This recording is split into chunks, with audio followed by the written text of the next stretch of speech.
My guest tonight has served as the Treasurer and Deputy Prime Minister of Australia. In February, he announced he'd be leaving Parliament after more than 2 decades as the member for Lilley, and he's running for the role of President of the Australian Labor Party. Here he is in parliamentary action. The Leader of the Opposition slept right through the critical vote. He was drunk and didn't come into the House. Slept right through that vote. Treasurer will withdraw. The Manager of Opposition Business will resume his seat. The Treasurer will withdraw. I withdraw. Please welcome Swan, everybody. Hey, Wade. Welcome to the show. Thank you for being here, sir. Does that bring back memories? It's a pleasure, and it brings the memories back, no doubt about that. Yeah. Now, you are running for the president to be the president of the Australian Labor Party, but the electoral rules say that you are unable to use the media to promote your candidacy. I can say nothing. You can say nothing. I can say nothing. But you're here on the show now. Is the loophole that nobody watches this show? Is that why you've got this? We're barely part of the media. You're a very attractive proposition. Oh, thank you very much. Stop flirting with me, please. So you're stepping down as a member for Lilley. You've been there since 1993, had a few years out of office, but won your seat back. Quite an innings indeed. Sam Dastyari once described you as the Bernie Sanders of Australia. He's 76. He could be running in 2020. You're only 63. You're a spring chicken, mate. Yeah, but time stops for no one. And I reckon it's time to hand the baton on to a fresh young candidate. We've got a brilliant young woman that we've just endorsed. She's going to do really well. OK. So you had a pretty amazing run. There were some highlights. People credit you for getting us through the global financial crisis, along with Kevin Rudd with those stimulus packages. Euro Money magazine in 2011 named you world's best treasurer. Success is very boring, though. Let's talk about your failures. It is a conventional media. It's the way we work, yes. What's your biggest regret from your time in Parliament? I think my biggest regret was when we announced the carbon price with Julia Gillard and we lost control of the debate. And the consequence of that for climate change and the response that we needed has been quite dramatic, and we're living with the consequences now. We're not reducing our carbon emissions and energy prices are going through the roof. And that's a consequence of a failure to have a price on carbon that was sustainable over time. So that's my biggest political regret. My biggest personal regret is not to have taken enough time off when I was really busy, both for family time, but also I think just to stay fit. Because you can often just work too long for too many hours for too long over a long period of time. And I don't think that's the best thing. If I could give some advice to people in high pressure situations, always make sure you take time out. Do you wish you were PM? Well, I got to be Deputy PM and I think that was pretty good. Yep, that's worked out well for everybody lately. Well, true. There's quite a few of us about. Yes. Hanging around on the back bench, having a great time. We could fill a room. Yeah. So, Mr. Kevin Rudd says one of his greatest regrets was making you Treasurer over Lindsay Tanner.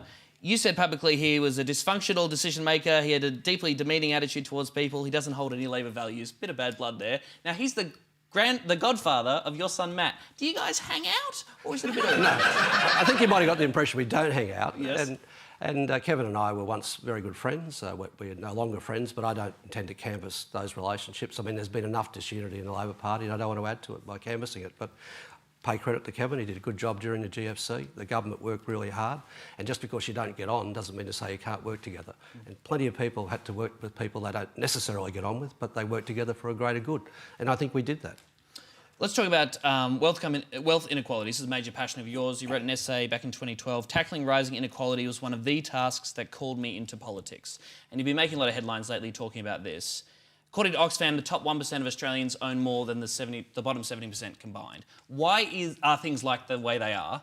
And why are they getting worse? Well, over the last 30 years, we've seen increasing income and wealth inequality. More and more has been concentrated at the top. The middle income people have been hollowed out and we've got vast armies of working poor. And I attribute that to policies of trickle-down economics, which essentially boil down to tax cuts for the rich and powerful, deregulation for them as well, and wage suppression for everybody else. And that has got much more extreme, say in the United States. And now we're starting to go down that American road. And I guess my message has been, it's not too late for Australia to turn back. We shouldn't go down the road of the big corporate tax cuts, for example, that Malcolm Turnbull's putting forward at the moment. Well, you say that very politely now. You told Fairfax Media, the idea the principal thing we should do to drive growth is give a company tax is just bullshit. A third of them pay fucking nothing. Would you like me to say it again? Yeah! That'd be a good grab for us, actually.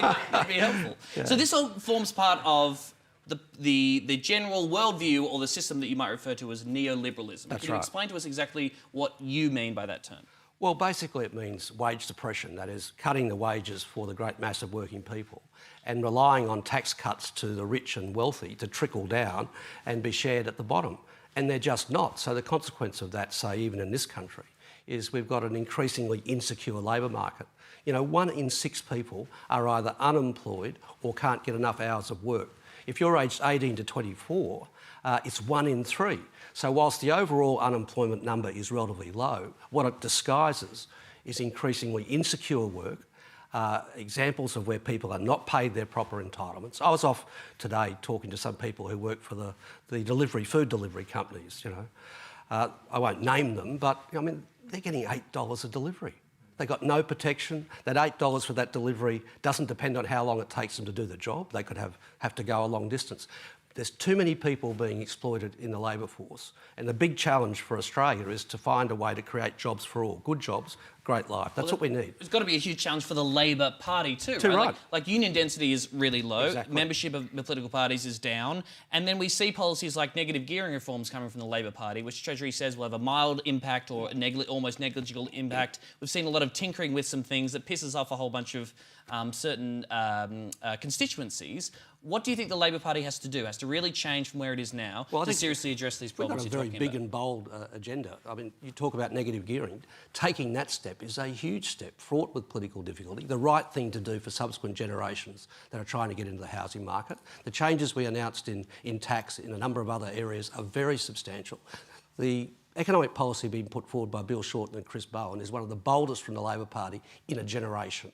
I think we should pay credit to that. You disagree with Chris Bowen's position on this thing called the Buffett rule, though, named after Warren Buffett. Can you explain what that is? Well, the Buffett rule is basically a way of ensuring that a high income earner pays a certain level of tax. What happens at the moment is negative gearing, use of trusts, a whole series of dividend imputation credits and so on, allow people like me not to pay the top marginal rate, but to pay something less. So what the Buffett rule says is that you have to pay a minimum rate of tax, and that really closes off those loopholes. But we're announcing the withdrawal of those loopholes in the first place. So if you're making like $1 million, you'd have to pay at least 35% in tax. Exactly. Something like that. Exactly that. All right. Well, look, we're because there's not time. many people who are getting $1 million who are doing that. And that's the problem. No, right? Yeah. I'm sorry about that, everyone. I'm not. You're doing well. I'm doing fine. We have a podcast here at Tonightly. Wayne Swan's going to stick around. We'll have a bit more of a chat. You can subscribe to that to the ABC Listen app to hear more from Wayne Swan. Thank you very much for being here. We appreciate it. Wayne Swan, everybody.